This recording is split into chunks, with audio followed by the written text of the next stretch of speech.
this weekend, Valentine's Day. For some, it's pretty special weekend. You know, it's one of those weekends where you think of chocolate. In fact, somebody put it in the chat in terms of getting flowers for his beloved and chocolates to share and things of that nature. And you know what? That's what it is for many of us. You know, it's the day that we celebrate attraction, right? And yet there are those times when maybe we're not feeling so attractive. Maybe this isn't the weekend you want to celebrate, or you kind of feel like that old Peanuts cartoon with Charlie Brown staring into that empty mailbox with no Valentines while he's just waiting for the little red-haired girl to notice him. But she doesn't. And instead, his dog is getting all the Valentines. And so it's really a matter of sharing those feelings and knowing when you're feeling like Charlie Brown, it's okay. We all have those moments where we aren't feeling so attractive. But then there are other times when we know it's happening. We're feeling great about life and everything. And as adults, we know that beauty, you know, there's more to beauty than what you see on the outside. These truths apply to our businesses as well. You know, there are some businesses that we can look at and we know in our gut, we know from experience that they are super attractive. They really have it going on. And then there are other companies that we see along the way and they're downright ugly in some ways. And so that's really what we're going to talk about today. So I'm Martha Sullivan. I'm the founder and president of Providence Hill Consulting, where we help business owners and leaders buy, build, and sell forever companies.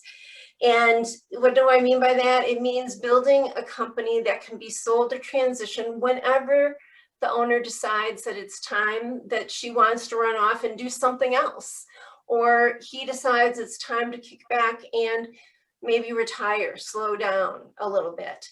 I have worked in and consulted with many privately held companies over the course of my career, family businesses and non-family businesses, manufacturing, distribution, construction, professional services, you name it. And helping those companies grow and build and yes, sell their firms. So I have no doubt that there are lots of attractive companies that are out there. But on the same side, I also know in fact, I have no doubt that there are companies out there that have a misguided belief that they are attractive when maybe not so much. And they're not realizing that they need to pay attention to so much more than just what meets the eye in the form of like the marketing programs or what they're putting out there to customers. So I'm kind of a Pixar groupie. And this quote is from Dory from Finding Nemo. And she said, "It's there. I know it is. Because when I look at you, I can feel it. I look at you and I'm home." And I think we all feel that at times when we're around people that we're attracted to and we enjoy being with. But the same is true in our businesses, that those companies that we run, we work in, we buy from, we sell to. There's so much more than what we see on the outside, the product, the customer experience, the marketing and the sales. At the same time, there's so much more that sits behind this curtain. Some of it is magical and attracting people to us and to our companies. And there are other parts of it that, you know what, it's kind of nefarious. It sits in the dark corners and waits to jump out and attack us or rip the rug out from under our feet. Before we dive into some of the materials, I want to share a story with you. You know, obviously the pandemic has been hard on everybody. And there are, oops, so sorry. Let's go back here. Technical difficulty. There we go. There are hundreds of thousands of businesses that have called it quits. Some of these businesses sold in a rush, not really realizing what their company was worth, and if they had ridden it out, how it might change the outcome for them. There are other companies that have buckled under the pressure. They've buckled because they have a lack of capital, a lack of energy to see this through, and sometimes both. Watching clients and companies, darn it, I'm sorry. Watching companies over the last 12 months really brought me back to a time when I was brought in to help an established, highly entrepreneurial company. They were in crisis. The owners and the company, by all appearances, they were doing fantastic. They were pumping out marketing. They were growing sales. It was just like a rocket ship on the top line. They were the darlings of the industry, well respected, well known. People wanted to be around them. You had customers that loved buying from them, employees that loved being there. And in fact, I can tell you without any question in my mind that company held the best company events ever for their employees. They were a highly attractive company. At least from the outside, they looked fantastic, but the reality is it wasn't fantastic. Behind the curtain, there were very serious issues. So serious that their financing partner had had enough. The bank called the loans, they called all the leases. They might as well have been calling the trucking company to back up the trucks and take away all their inventory. By the time I got there to lead the turnaround, things had indeed spiraled out of control. The company was missing the universal elements of an attractive company. The saddest part of the story was that the owners were caught completely off guard. They didn't understand these key elements, for one, and for two, they had misplaced their trust in someone who frankly really didn't deserve it.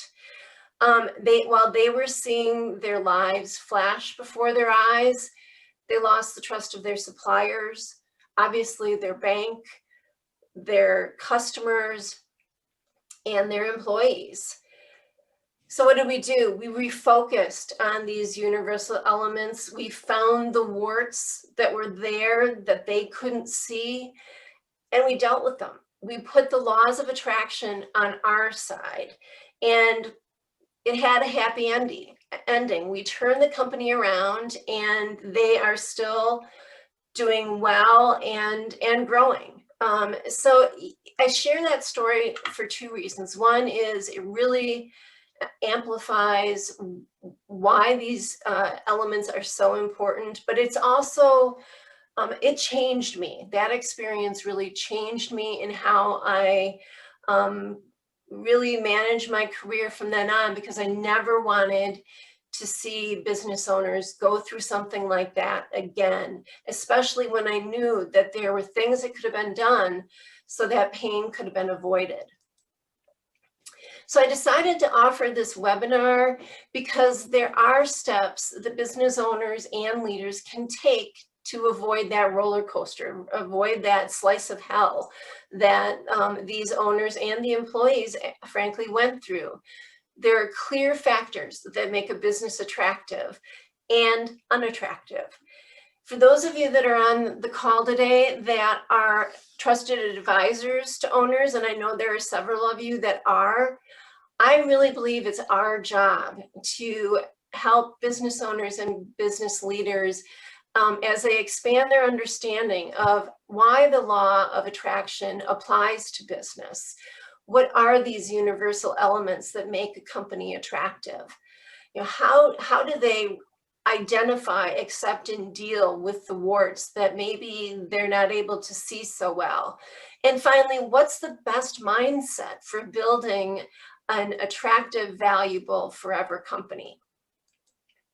So the law of attraction, very simply, is that like energy attracts like energy. So if you think about when you let's say, for example, you come home for work, you have had a fantastic day, you are completely pumped up, and your snarky teenager meets you at the door, or you walk in the kitchen and your spouse is, shall we say, not in a very good space. What happens? Well, what happens is it's kind of like the Dementors in Harry Potter, where it's like somebody swooped in and sucked all the air out of the room. That's the law of attraction in its negative form. In its positive form, you think about when you walk into a room and you see somebody and it's like they light up the room. They have so much energy and personality. They're fun to be around. And that just makes you want to be around them too. That elevates the energy in the room. The law of attraction is basically that energy is contagious. And whether it's with a person or it's in your business, with the positive law of attraction, we can improve our health, our wealth, our relationships, and our results. So I want you to hop back to chat. This is an interactive session, guys, and I want you to answer something for me in the chat. And that is, when you think about that person that is that light in the room, or you like, yeah, I'm really looking forward to hanging out with this person, put in the chat, what are some of the characteristics that come to mind for those individuals?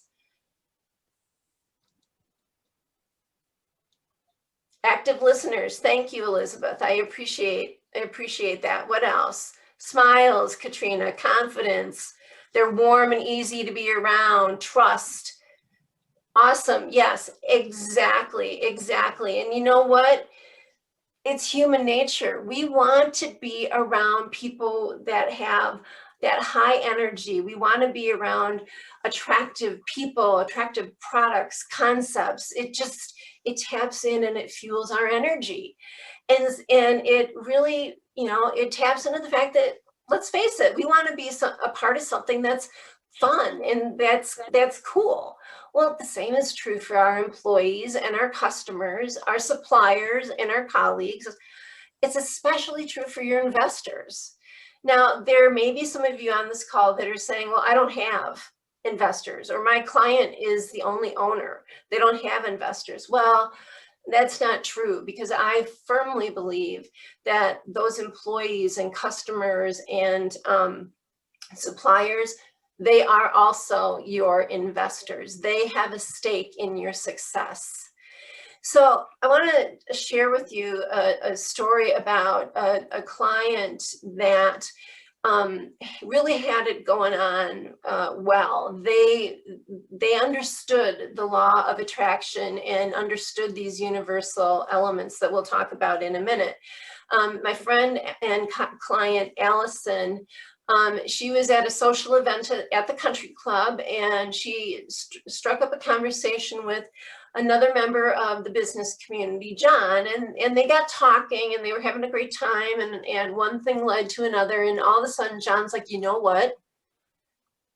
We should buy you. You should sell to us. We could do wonderful things together.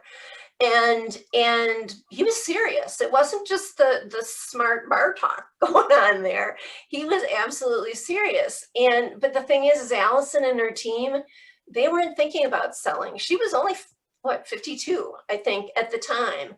But she decided she would kick the tires. And so we evaluated the company and what they wanted to get from it, from such a deal, as well as what would be the things that we would put forward as the attractive things in this deal. They were decided that they would be ecstatic if they got $25 million for the company.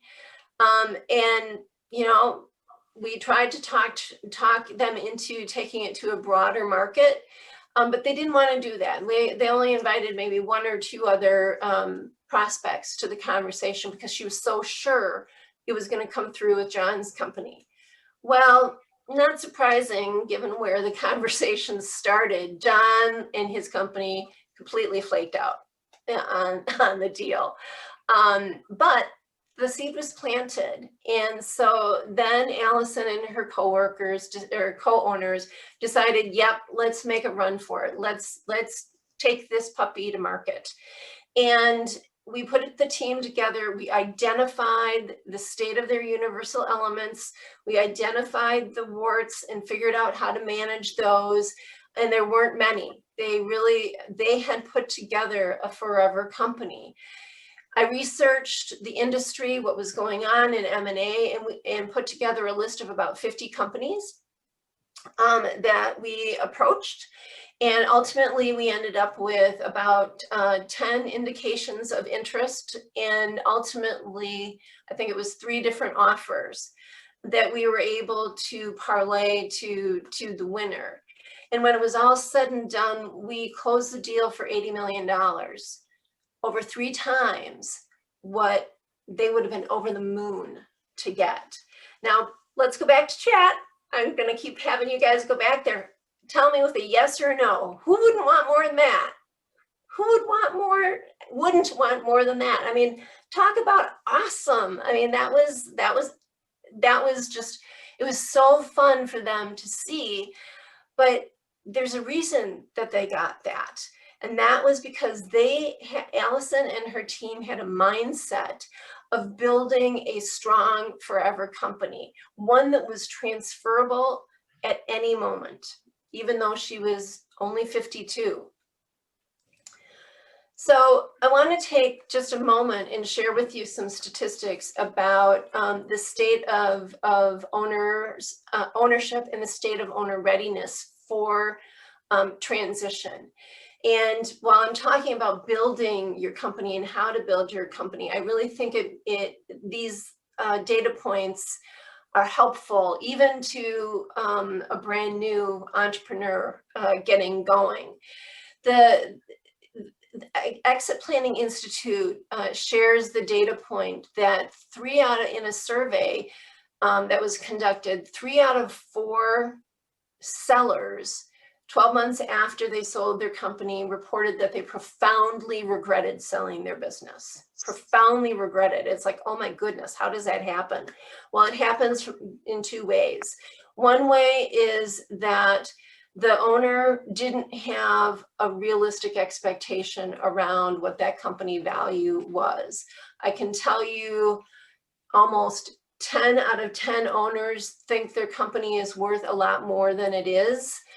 Because they haven't built their understanding about how value is calculated, how it is determined, how is that purchase price arrived at. And the other big factor that fed into this was that business owners weren't really looking forward and figuring out, well, who will I be after I'm not an owner? What am I going to do to fill the void that leaving my company creates? Intellectually, socially, potentially physically, all those things. The truth of the matter is most privately held businesses don't sell. And if you're a family business, the success rate for transition to the next generation isn't much better. 30% of family businesses go from the first generation to the second. And then after that, it crashes in terms of moving to future generations.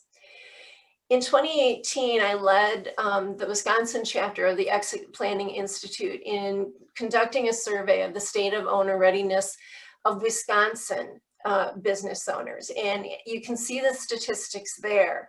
This survey has been replicated in about 10 other markets in the United States, and the statistics are amazingly consistent place to place.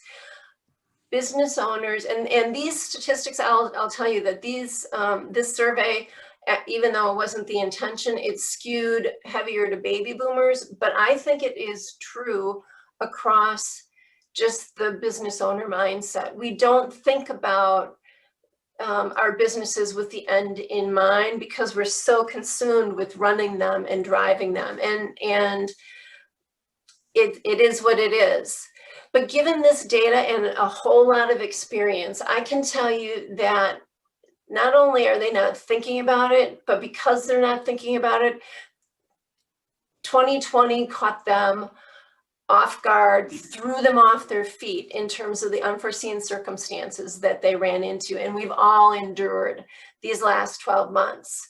For example, illness or disability from COVID, death of the owner or death of a loved one from COVID, divorce. Now there's conflicting statistics as to whether COVID has increased or stabilized the divorce rate, but it really that doesn't really matter, because what does matter is the clear fact that an owner's divorce is disruptive and distracting at best, or devastating at worst to the dynamics of an organization. And that doesn't even touch the economic and psychic stress that we've been under.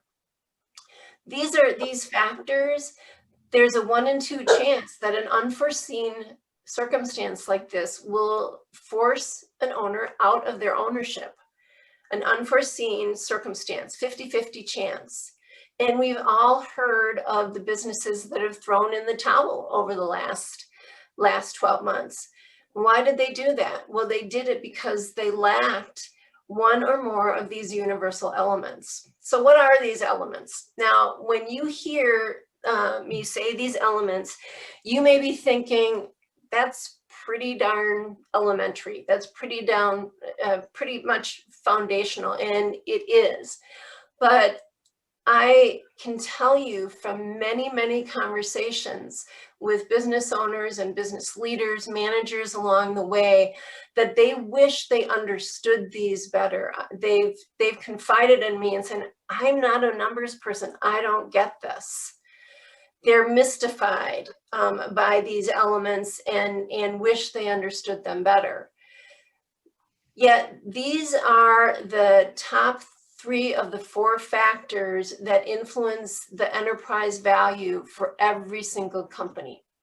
Now, I've been honored to be able to coach many business owners and their teams through these variables and how value is created, and enhancing their understanding of what drives value or what holds it back, helping them understand why it's vitally important that they understand these elements of profitability, cash flow, and a compelling future plan that's documented in a forecast.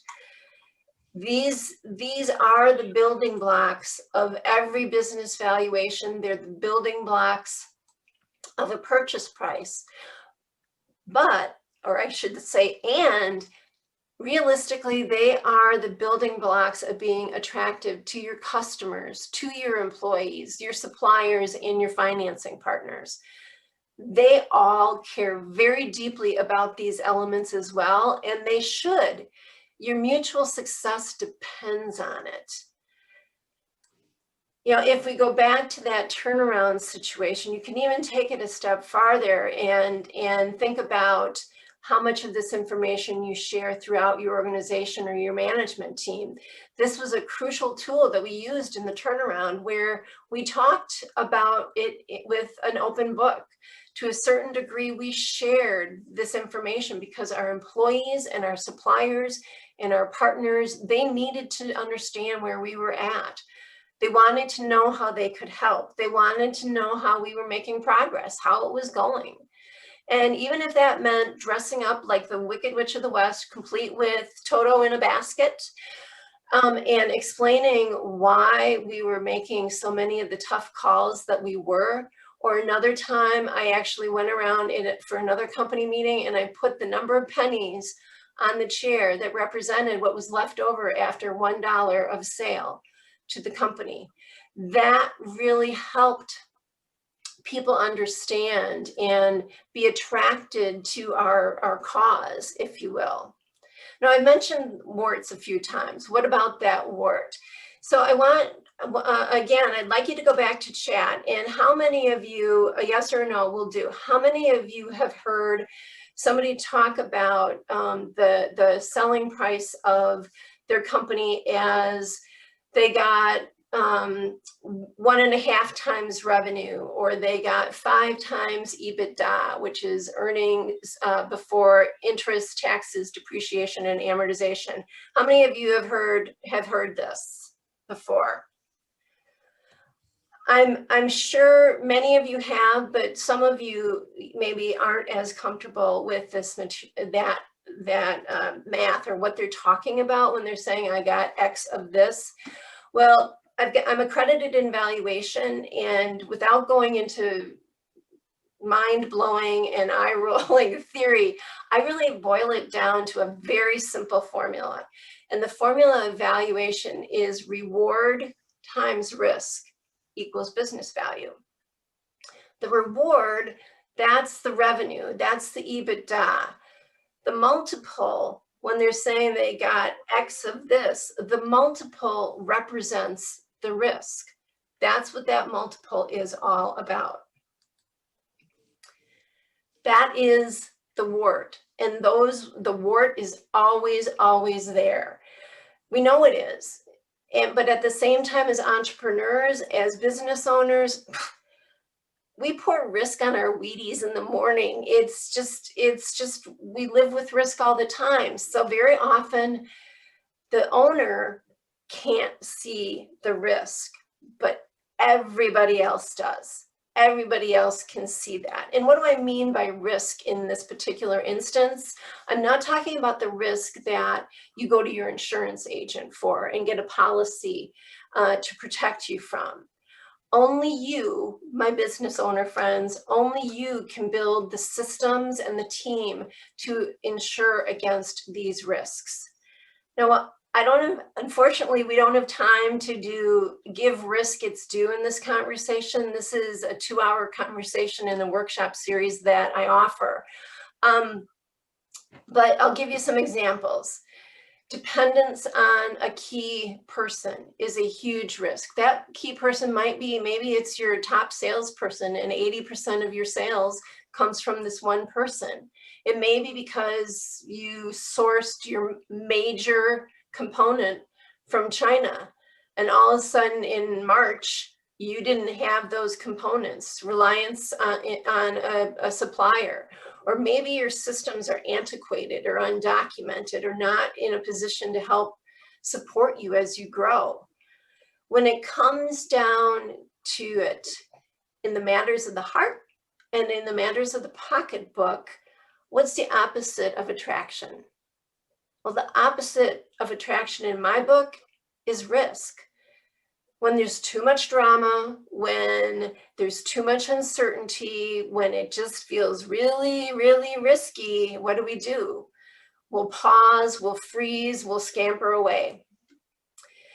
From my experience, we run with one of two mindsets as business owners. We're either the type of business owner that focuses on driving the business. We want to grow revenues. We want to drive it to the bottom line. We are focused on income. Then there's another set of business owners that are focused on becoming forever companies. They're focused on driving value and creating that type of company that is transferable, or like Allison's company, ready to sell if the opportunity presents itself, or ready to sell if those unforeseen circumstances happen. And the real difference between these two owners, that's why I talked about these two very different companies, two very different mindsets. The first company was driving revenue. They just assumed that if they drove revenue, the profits and the value would be there. But the fact is, it wasn't. If they had been forced to sell that company because of the economic distress that they were in, they would have gotten pennies on the dollar. And that represented 20 years of their life. pennies on the dollar, as opposed to Allison and her team that had built a valuable company, a company that was attracting its employees, attracting its customers, and attracting its future owners. So I'll leave you with this on the issue of mindset from the perspective of, if you're focused only on income, you may not have value. If you focus on value, you can have both. It's a powerful, powerful mindset shift. How do you get this mindset shift? Well, you grow a deep understanding of what does indeed drive value, what makes your company attractive.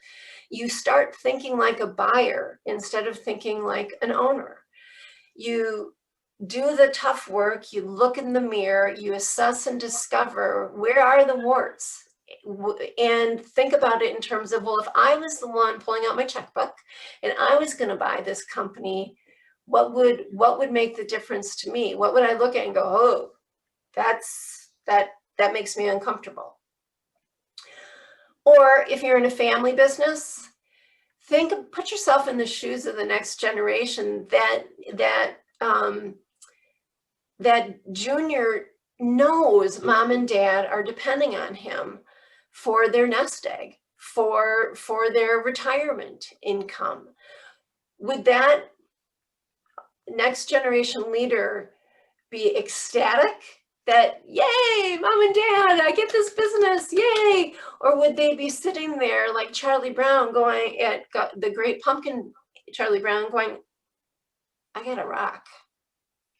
Which would, if you're a family business, what do you want your kid to feel when they have that opportunity to take over the business? It should be a wonderful, joyous occasion, and one where everybody gets to win.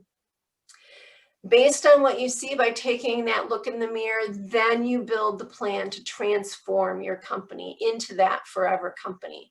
And you build strong feedback and strong accountability systems into it.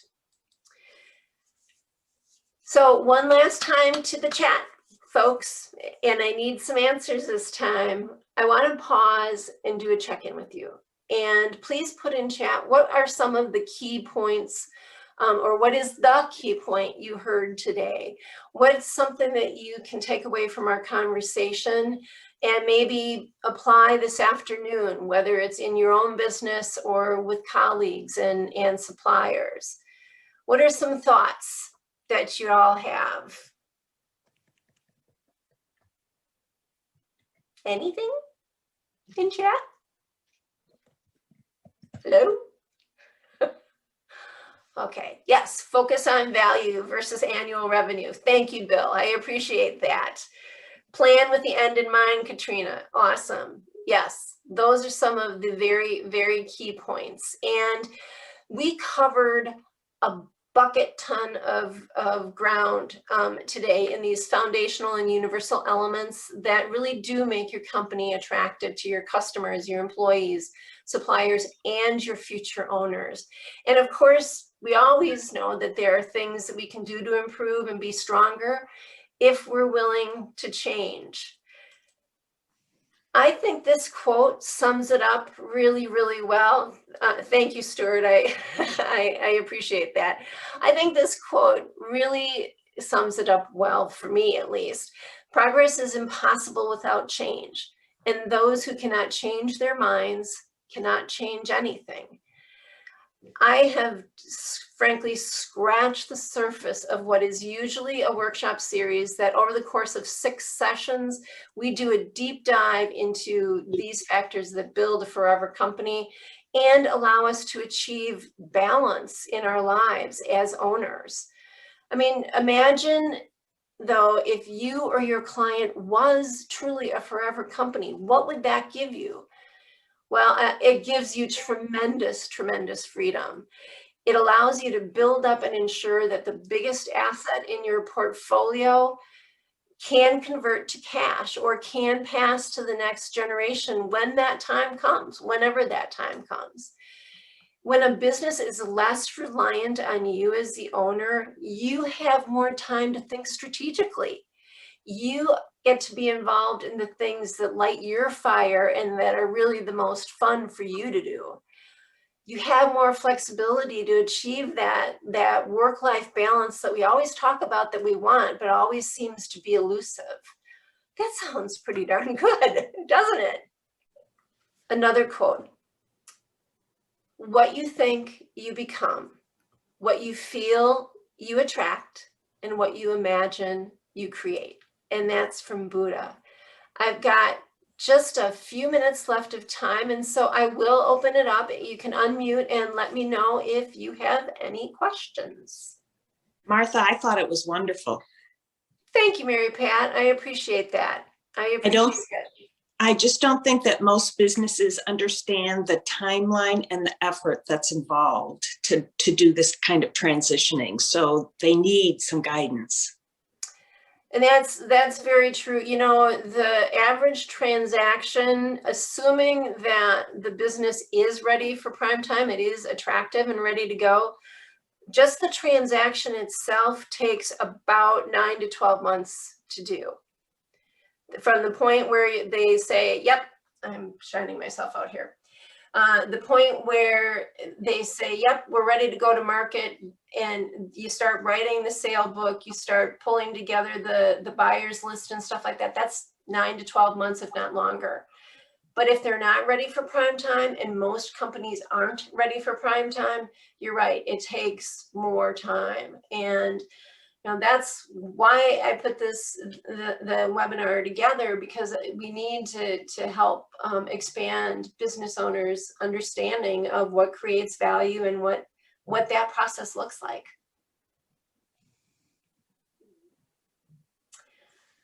Well, you guys, thank you for joining me today. I appreciate it. It was a blast to have the chance to talk through how to be an attractive company.